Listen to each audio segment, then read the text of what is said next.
Hello everyone! Hello world! Good morning! Iyan, kamusta po kayong lahat?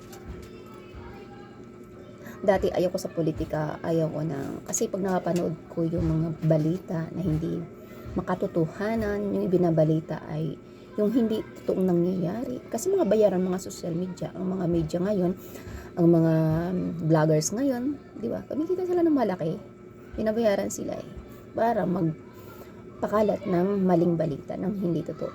Yung fake news, para naman sa ano ng gobyerno, 'di ba? Kasi binabayaran niya eh. Kaming mga DDS, hindi kami bayaran, hindi kami mababayaran kasi may dignidad kami. Pero kaming tinatawag na paninindigan, hindi kami mabibili ng pera. At saka lalo na yung pera galing sa sambayan ng Pilipino, galing sa tax ng Pilipino ng Pilipinas na naghihirap, na sobrang ninanakawan nyo. Ayun, ito di naman ako mapakali.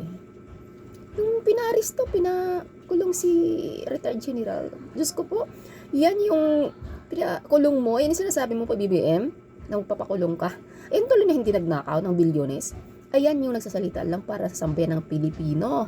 Ayan ang gusto mong ipakulong, yung pinagtatanggol ang mga maralitang Pilipino.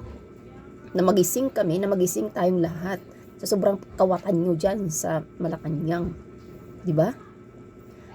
Bakit hindi mo yung pinsan sa sarili mo, sa pinsan mo, sa pamilya mo, di ba?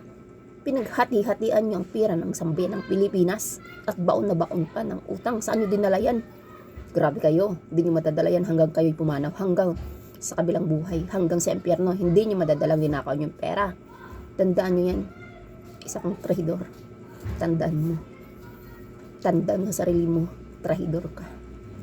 Kakahiya ka. Wala kang isang salita. Puro ka daldal, wala kang gawa. Ang ginagawa mo ay pagnanakaw, sinisimot ng pera ng Pilipinas. Yun